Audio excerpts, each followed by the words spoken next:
can you move faster than possible, fight longer than possible without the most powerful impulse of the spirit, the fear of death? This line in The Dark Knight Rises always gets me. It's a proposition a blind prisoner makes to Bruce when he attempts to climb out of the prison hole.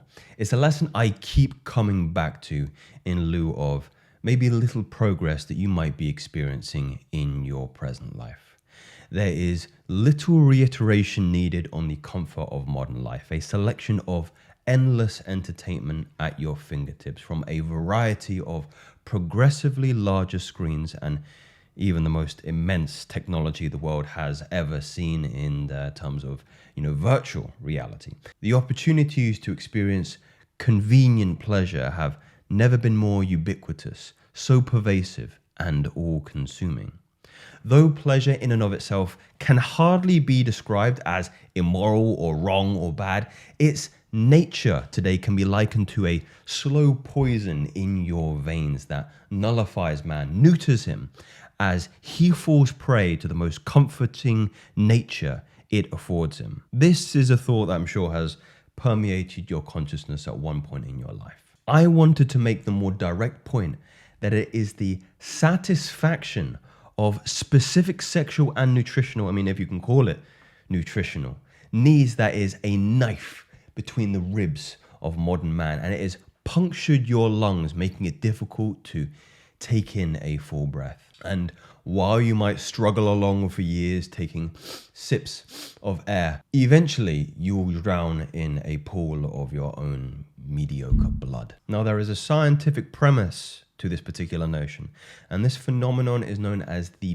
beta region paradox. It's a psychological phenomenon that describes how people sometimes recover more quickly from distressing and harsh and really pernicious experiences than from less distressing ones. One of the core tenets of the beta region paradox states that intense negative experiences can trigger psychological defense mechanisms that help reduce distress, whilst maybe milder negative experiences may not activate the same coping processes. As a result, it's crazy. So many people suffer, or tolerate is a better word, not so bad situations longer than truly, truly malicious and pernicious ones. I actually like to call this purgatory. There are several ways to kind of color and depict this and elucidate this. If somebody perhaps is in let's say a non-ideal romantic relationship, things are generally good, but maybe she's a little bit messy, maybe she spends nights out with the girls too much, they will be less likely to end it to find a more ideal relationship than their current one, which was, further non-ideal, thus making their situation overall worse.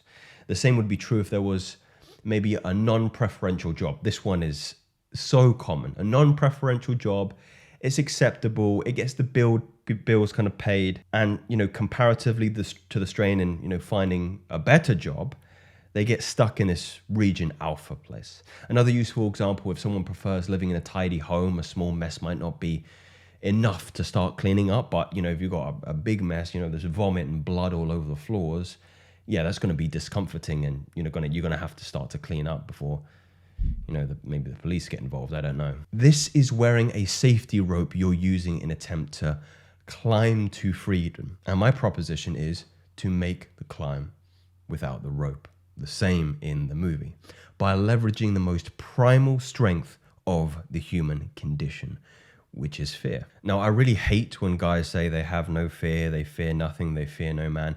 Not only are you a liar, but you fail to realize the fundamental power that you possess for sake of protecting your precious ego, and that power is the will to live, the will to survive. We're talking about the very force of life in and of itself. It is the savage, relentless, and boundless biology that allows you to breathe the very breath that you're breathing. This is a force that you feel in near-death experiences, in moments of combat, in moment where death is knocking at your door, wanting to come in. Whilst I believe this, particular idea is challenging to kind of emulate. Unlocking this power lies in the mitigation of this kind of comfort purgatory that you live in, especially in the sexual and the nutritional arena. So let's first discuss this concept of stomach empty. There is a very naive, childish, immature narrative that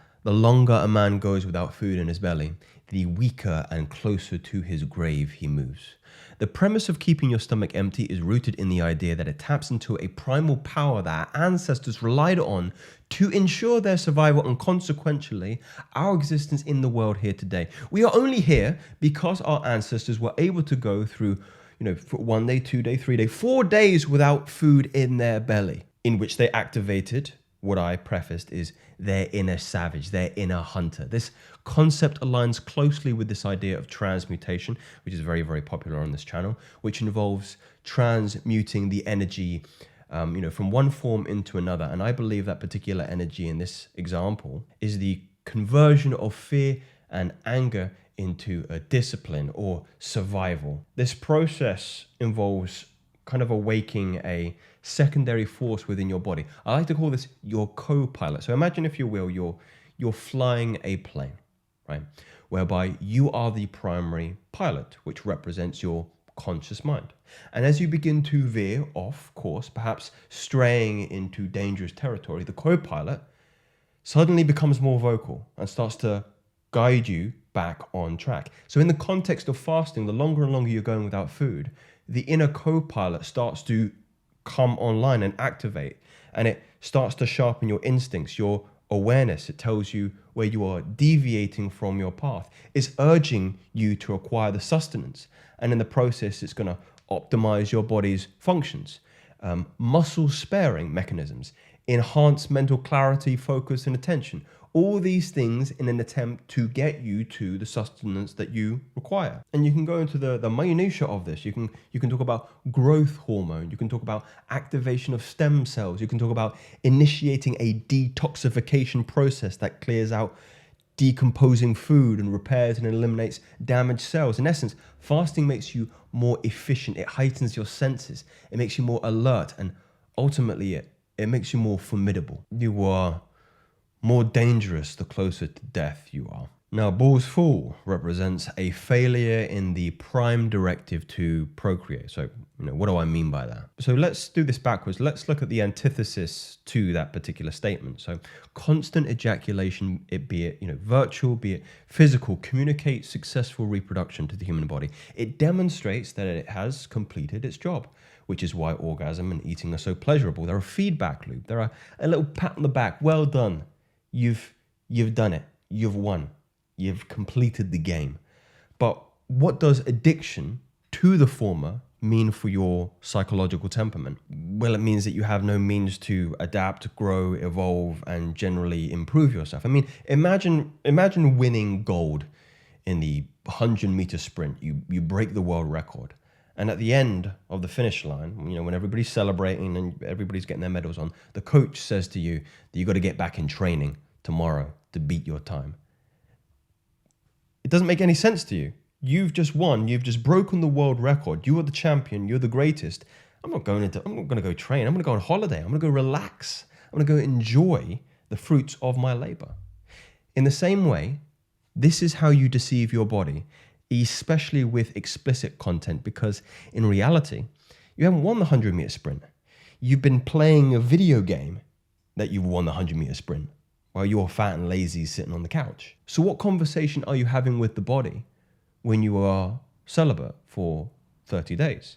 Same analogy with the co-pilot. You are veering off course. You are failing to reproduce. Therefore, the co-pilot comes online. I need to help you. Let's raise testosterone. Let's upregulate androgen receptor sensitivity. Let's boost pheromones. Let's raise your energy. You don't need peer-reviewed research to understand simple logic that you are not so easily killed, nor your genetic lineage erased from this existence. Your body is intelligent and will fight tooth and nail to ensure the survival of itself and offspring. But here's the crux of the point I'm trying to make with this video.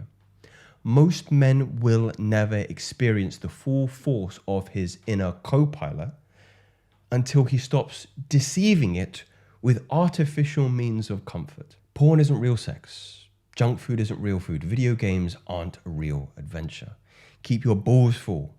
Keep your stomach empty. Unlock the inner savage and take what is rightfully yours. No theories. Facts. Speak soon.